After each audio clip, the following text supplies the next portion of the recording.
पहले शेलिंग की है उन्होंने, शेलिंग के बाद फिर उन्होंने जो है ना रबड़ की गोलियां, डंडे चलाए हैं। आपको गोली कहाँ किस स्पॉट पे लगी? हम देख रहे हैं, हमारे देखते देखते 2-3 लड़के हमारे जो साथी हैं वो गिरे हैं गोलियों से। उसी दौरान ही मुझे लगी है। मुझे यूं फील हुआ है कि जैसे ना कोई डंडा वगैरह लगा है, और तकलीफ इस तरह है कि यानी मैं दोनों कान मेरे जो है ना कोई सुनाई नहीं दे रहा मुझे, और मैं ऐसे नीचे बैठ गया हूँ, और जैसे मैं ऐसे थूकने की कोशिश की तो जबड़ा मेरा ऐसे नीचे हो गया। गोली निकली मुँह से, दांत भी निकले, गोली भी निकली। वहाँ पे बाइकों पे कुछ लोग आए, उन्होंने अपने झंडों के साथ अपने चेहरे पे नकाब थे उनके। पुरअमन प्रोटेस्ट हो रहा था। किसी को ये को थोड़ा सा भी ख्याल नहीं था कि यार हमने वो सामने गमला पड़ा हुआ वो तोड़ना है, या वो ये एक पुरअमन तरीके से प्रोटेस्ट हो रहा था। तोड़ फोड़ करने वाले कौन लोग थे, इनकी तहकीकात की जाए ना सबसे पहले।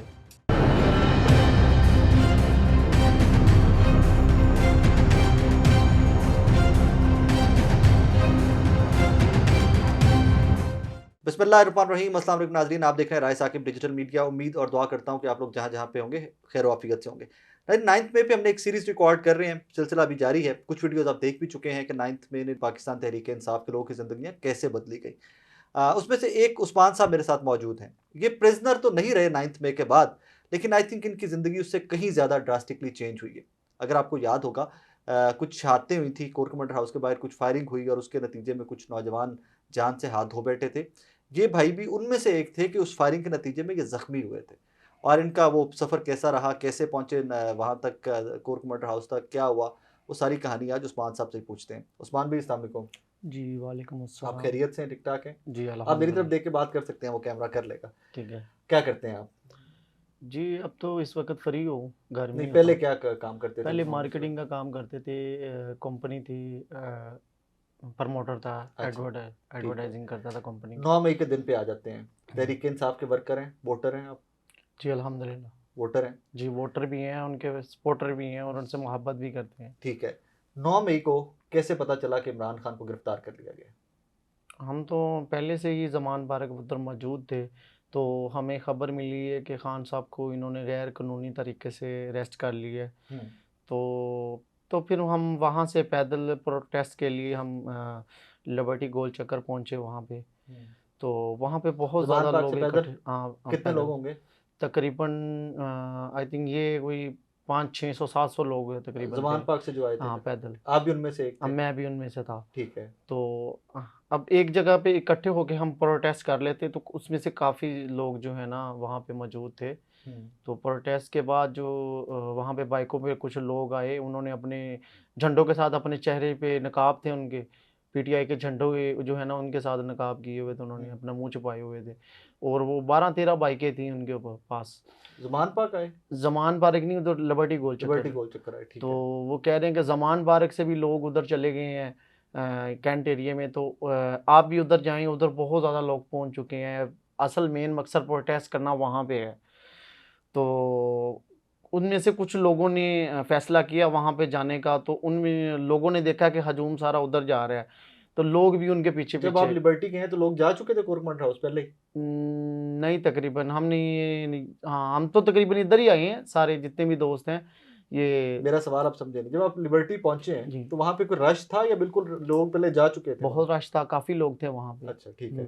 फिर आप लोग वहां इकट्ठे हो गए। जी फिर वहाँ पे। लोग आते हैं ऊपर से, आपको कहते हैं कि जी सारा हजूम कोर कमांडर हाउस जी जा रहा है। बिल्कुल बिल्कुल। फिर आप भी उधर जाना शुरू कर जी देते हैं? हम भी उधर जाना शुरू कर देते हैं, और जब हम वहाँ पे पहुँचते हैं, वहाँ पे कोई किस्म की नफरी नहीं होती। हाँ, ठीक है, वो सारा तो कुछ मैं। खाली एरिया, सारा खाली होता है।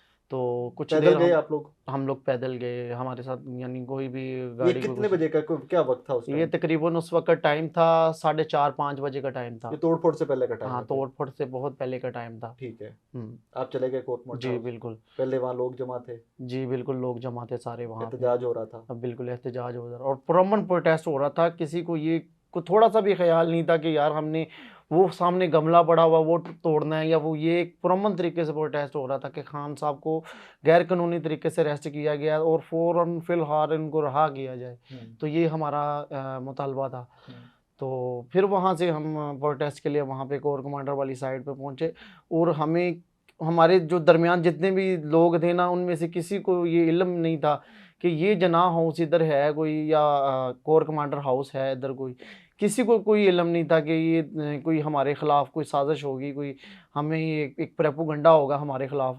तो अगर आप लोगों को हमें इल्म पता ही ही नहीं नहीं था। था कि ये जना हाउस है जी कोर्ट नहीं, तो फिर वहां लेने क्या गए थे? लेकिन जो लोग थे ना वो कह रहे प्रोटेस्ट के लिए, वहां पे रुको असल रुको रुको मेन उस्मान, मकसद रुको है। बेटे। हाँ आप एहतजाज करने कैंट में चले गए हो, हाँ। जब आप जा रहे हो तो कोर कमांडर हाउस या जी वो चौक जो गिरजा चौक या किसी बिल्डिंग के बारे एहतजाज करने जा रहे थे ना? नहीं, हाँ, असल में लोग कह रहे थे कि ये जो हुआ है ना, ये एक गैर कानूनी तरीके से हुआ है और हम ये जानते हैं ये किन लोगों ने करवाया है। किन ने करवाया? तो ये आपको भी पता है, हमें भी पता है, और ये सब मतलब पाकिस्तान का जब बच्चा बच्चा जब जानता आप है। एहतजाज करने गए हाँ तो जी। आपको पता नहीं था कि ये कोर कमांडर हाउस है? नहीं, किसी को नहीं इल्म नहीं था, पता था? किसी को नहीं जब पता था। बाकियों को पता था फिर आपको नहीं पता था? बाकी नहीं, लोग को तो पता किसी था। को भी नहीं पता था कि ये कोर कमांडर हाउस है, ये जना हाउस है। इन्होंने अंदर से फायरिंग करके लोगों को अपनी तरफ मुतवज्जो किया और बार बार फायरिंग मैं वहां करते पे थे। था, उस्मान ऐसे नहीं करते ना, नहीं, मैं वहां पे मौके पे था ना, मैं भी मौजूद था उधर। अच्छा हाँ ठीक है, आप वहां हाँ पहुंच गए हो, एहतजाज हो रहा है, जी। फिर क्या होता है, किस चक्कर में या किस टाइम पे आप जख्मी होते हो? तकरीबन 11:30 बजे का टाइम था। रात का? हाँ तकरीबन। उससे पहले ये तोड़ फोड़ वाली सारी एपिसोड हुई, वो एक धमाका हाँ, हुआ उसके जिसमें वो बाद हुआ, उसके धमाका बाद हुआ। हुआ कि जब वो सारी ऊपर वो धुआं ही धुआं हो गया था, आपको याद है? ये वो मेरा ख्याल उसके बाद हुआ था, मैं नहीं उस नहीं वक्त नहीं नहीं, वो तो मौजूद। पहले हो चुका था, क्योंकि ये शाम के टाइम जब तोड़ फोड़ हो रही थी ना तो उसके हम्म, थोड़ी देर बाद हुआ था। ऊपर बादल ही बादल हो गए थे धुएं के, और वो सारा वो जो गीजर फटा था वहां पे। तकरीबन 9:30 बजे वहां पे भारी नफरी आई है।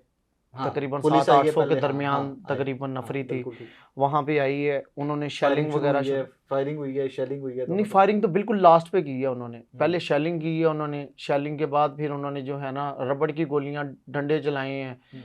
यानी इस तरह हमारे ऊपर इन्होंने आम शहरियों के ऊपर जुल्म किया है जैसे हम कोई इंडिया से उठ के आए हैं या कोई मुल्क दुश्मन है, दहशतगर्द हैं हम। हमारे ऊपर इस तरह शेलिंग और हमारे ऊपर जुल्म की बर्बरियत की जा रही है और कोई रोक टोक नहीं है। आपको गोली कहाँ किस स्पॉट पे लगी थी, किस अ, जगह पे थे आप उस टाइम पे? मैं उस वक्त ये मैनेजर भट्टी चौक है उधर, कोई अजीज भट्टी चौक। अजीज भट्टी चौक है, हाँ, वहाँ पे हम मौजूद थे। क्या कर रहे थे वहां पे, क्योंकि वो तो कोरकमंड हाउस से काफी दूर बन जाता है। वहाँ पे शेलिंग हो रही थी, थोड़ा सा शेलिंग तो आगे दो जगह। तीन हाँ, जगह से हो रही थी ना, गिरजा चौक से भी शेलिंग हो रही थी, हम थोड़ा सा पीछे आगे गए हैं, फोर्ट्रेस स्टेडियम वाली साइड से थोड़ा भी सा आगे गए हैं, आगे पेट्रोल पंप आता है हाँ वहाँ, बिल्कुल आता है राइट साइड पे, वहाँ पे उन्होंने जो है ना फायरिंग की है। जहाँ मोबाइल जली थी पुलिस की, जी बिल्कुल, पुलिस की मोबाइल जल गई थी। बिल्कुल बिल्कुल वहाँ पे फायरिंग की है उन्होंने। वहां पे आप खड़े हुए थे जब गोली लगी हाँ, आपको? खड़े हुए हमारे यानी हम देख रहे हैं, हमारे देखते देखते 2-3 लड़के हमारे जो साथी हैं वो गिरे हैं गोलियों से। तो उसी दौरान ही मुझे लगी है, मुझे यूं फील हुआ है कि जैसे ना कोई डंडा वगैरह लगा है। और तकलीफ इस तरह है कि यानी मैं दोनों कान मेरे जो है ना कोई सुनाई नहीं दे रहा मुझे, और मैं ऐसे नीचे बैठ गया हूँ और बैठा हूँ, मेरे साथ ऐसे जैसे भी एक रुमाल पड़ा हुआ है मेरे पास। रुमाल जो है ना मैंने ऐसे मुंह के ऊपर रखा है, तो जैसे मैं ऐसे थूकने की कोशिश की तो जबड़ा मेरा ऐसे नीचे हो गया, और दोबारा बहुत कोशिश की को उसको मैं अपने मुंह के साथ मिलाऊं, लेकिन नहीं हो सका। तो जब मैंने ऐसे थूक वगैरह जब निकालने की कोशिश की तो पता था कि गोली लग गई है कि नहीं? गोली निकली मुंह से, दांत भी निकले, गोली भी निकली, गोली मुंह से ब्लडिंग निकली? के साथ, ब्लडिंग के साथ गोली भी निकली, दांत भी निकले। और आप होश मतलब खुद के सारा कुछ देख रहे हो जी अपना? बिल्कुल सारा कुछ देख रहा था मैं। और जो है ना लोग जो है ना, मैंने इस तरह आगे मुंह के आगे हाथ रखा है ना, तो लोगों को मैं इस तरह इशारे दे के आवाज़ दे रहा हूँ मुंह कि बोल यार नहीं ये सकते। मेरे साथ ये हो गया है। तो कुछ दोस्त जो है ना वो मेरे साथ, वो मुझे उन्होंने उठाया है, तो वो बाइक पे लेके गए हैं।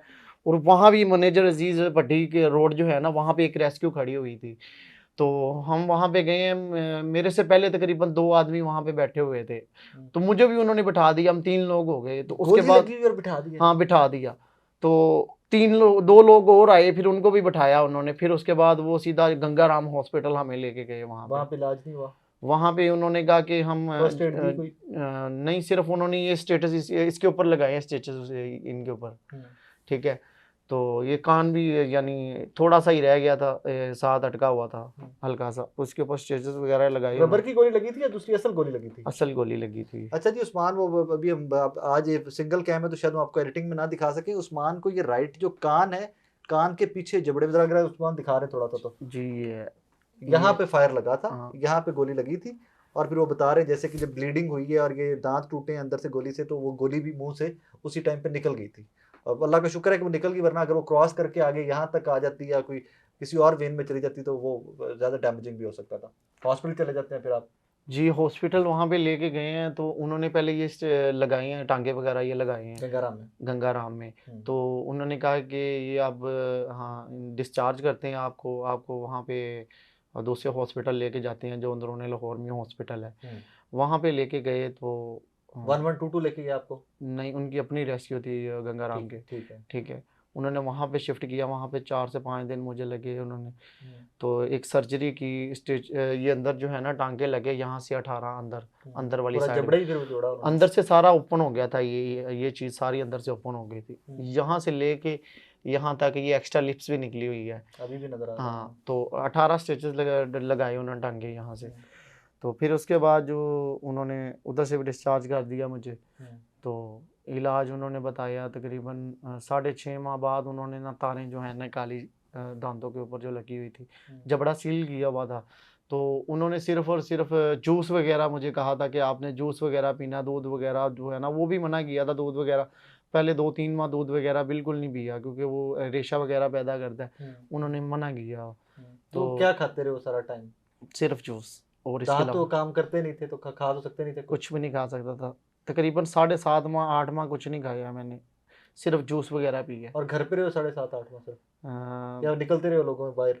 दिल तो बहुत किया है कि जो है ना 3.5-4 माह जो है ना बिल्कुल नहीं निकला किसी जगह पे। फिर उसके बाद मैंने सोचा कि मैं अब चलने फिरने के काबिल हो गया हूँ, तो अब मैं खान साहब की एक्टिविटी करूं, उनको जो है ना उनकी रिहाई के लिए कुछ ना कुछ करना चाहिए हमें। इतना कुछ क्योंकि देखने के बाद भी, गोली हाँ, लगने के बाद भी उनके एहसानात बड़े हैं पाकिस्तानी कौम के ऊपर, मतलब बहुत एहसानात हैं। गिनवाए जरा, बताएं मुझे। उन्होंने शऊर दे दिया है पाकिस्तानी कौम को, वो ही काफ़ी है मेरे ख्याल में। हाँ, हाँ तो दोबारा एहतजाज होता है तो जा रहे हो उसमें? हाँ जी बिल्कुल जाते हैं, कोई भी मिस नहीं करते। गिरफ्तारी शिरफ्तारी से डर नहीं लग रहा? हम्म, अच्छा, एक और चीज मैं भूल मेरा गया। ईमान है कि ज़िंदगी मौत अल्लाह ताला की ज़ात देती है, तो आप ये इन चीज़ों से बिल्कुल नहीं डरना। हम कुछ गलत तो नहीं कर रहे, ये हमारा आईनी हक बेटे, है। तोड़ फोड़ तो गलत है ना? नहीं, ये तोड़ फोड़ करने वाले कौन लोग थे, इनकी तहकीकात की जाए ना सबसे पहले। लेकिन कंट्रोल क्यों नहीं किया हाँ, गया? ये सवाल है क्यों कि नहीं वो कंट्रोल वहां किया तक गया? पहुंचे कैसे, वो सवाल हाँ, है। ये वो कोर कमांडर एरिया नहीं है जहाँ पे आईडी कार्ड के बेटे, बगैर आप बिल्कुल एंट्री नहीं कर सकते। बिल्कुल ये सवाल है कि उस दिन सिक्योरिटी कहाँ पे थी, आप ये लोग अंदर कैसे जी चले बिल्कुल गए? ऐसी ये सवाल बिल्कुल वैलिड है। हाँ, और ये पहले दिन का पूछा जा रहा है, ये बिल्कुल हाँ, वैलिड क्वेश्चन है और उसमें। हेलमेट के बगैर भी अच्छा, अलाउ एक नहीं और है। मुझे आप बता रहे थे कि जी जब आपको फायर लगा तब और भी लोगों को वहां गोलियां लगी थी, और कोई बिल- शहादत भी आपके सामने हुई थी, कोई बच्चा जान से गया जी था। बिल्कुल, वो मैं कौन उनको था? जानता हूँ। ये इधर मोहम्मद अली चौक पे हमारे तकरीबन साथ ही थे उधर। हाँ, जहाँ पे इन्होंने गोलियां चलाई हैं ना, तो वहाँ पे तकरीबन काफ़ी लोग गिरे हैं, हमने देखे हैं, खुद अपनी आंखों से देखे हैं। तो वहाँ पे जो है ना लाशें उठा के लेके जा रहे हैं, डेड बॉडियाँ, हमने सारा सीन अपनी आंखों से देखा है जो। तो बस आप ना ही पूछें तो वो बेहतर है, वो क़यामत भरा मंजर था मेरे लिए। आई रिमेम्बर, मैं हाँ वहीं पे था सारा, हाँ उस दिन रात को कवर करते रहे, अल्लाह पाक महफूज रखे सबको। आखिर मुझे ये बताएं कि अब रोजगार के मामलात क्या हैं, कोई या सिर्फ सियासत कर रहे हैं, सिर्फ जलसे जुलूस कर रहे हैं, या रोजगार के भी कुछ कर रहे हैं? मेरा कायद बाहर होगा तो फिर ही अपनी ज़िंदगी के मतलब जो अपने मुस्तकबिल के लिए सोचेंगे इंशाल्लाह। लेकिन बेटे, जिंदा रहने के लिए, खाने के लिए कमाना तो पड़ता है ना अल्लाह बेटा। ताला की ज़ात ने वादा नहीं किया कि मैं आपको रिज़्क मुहैया लेकिन करूँगा। अल्लाह ने भी कहना मेहनत भी करोगे, हिला हिला बना भी करना, ये अल्लाह वो नहीं तो कहता कर मैं रही सुते हैं, रहना लेकिन इधर उधर। डॉक्टरों ने अभी वेट उठाने के लिए काफ़ी उन्होंने मना किया। उन्होंने कहा कि वेट वगैरह अभी आप नहीं उठा सकते, ये मसल जो है ना इसमें स्वेल हो जाती है, तो चलिए, इनका कनेक्शन है ना इन हाँ चीज़ों से। ऑब्वियसली वो तो सारा हाँ, नेक के सारे तो मसले। स्वेल होनी शुरू हो जाती है, अभी तक डॉक्टरों ने मना किया। ये तो दिल तो बहुत जाता है क्योंकि हम सफ़ेद पोश लोग हैं, कभी ये नहीं करते। मेरे मायने अल्लाह में ऐसे जो है रखे ना कि कि मेहनत एक करने दफ़ा का। अगर आप किसी से आगे ये कर लें ना, तो वो आपको धेली दे या लाख दे, आपकी वैल्यू कम हो गई है। बिल्कुल ऐसे ही, वो तो देना ही है ना, हाँ, वो 1 रुपया हो या लाख लेकिन रुपया। मैं मुनासिब नहीं समझता, मैं अल्लाह ताला की ज़ात के अलावा कभी किसी से नहीं मांगूंगा, ये मेरा ईमान है। इसीलिए मैं कह रहा हूँ ना कि हाँ, कोई रोजगार स्टार्ट किया है अभी या नहीं नहीं किया? अभी तक तो नहीं स्टार्ट किया। चलें Usman, thank you for coming, आपकी मेहरबानी, आपसे हाँ शीट जी, लाए। बहुत शुक्रिया। नाज़रीन, उस्मान एक स्टोरी है, जख्मी और भी हुए थे लोग, लेकिन कोई लोग बात करना चाहते हैं, कुछ खुद हमसे रब्ता कर लेते हैं, किसी को हम रब्ता करके रिक्वेस्ट कर लेते हैं। मकसद ये कि 9 महीने लोगों की ज़िंदगियाँ बदली कैसे। ये वो इवेंट था, ये वो दिन था जो पाकिस्तान की तारीख की जो समत थी जिसने बदल के रख दी थी, पूरे पाकिस्तान की पॉलिटिक्स की समत थी, उसकी डायरेक्शन ही बदल के रख दी थी। तो कब तक बदली रहेगी, कहाँ कहाँ बदलेगा अभी फर्दर, ये एक इवेंट 9 मई का, I don't have any clue. बहरहाल सीरीज़ जारी है, और भी इंटरव्यूज़ आपके सामने लाते रहेंगे। अपना बहुत सारा ख्याल रखिए।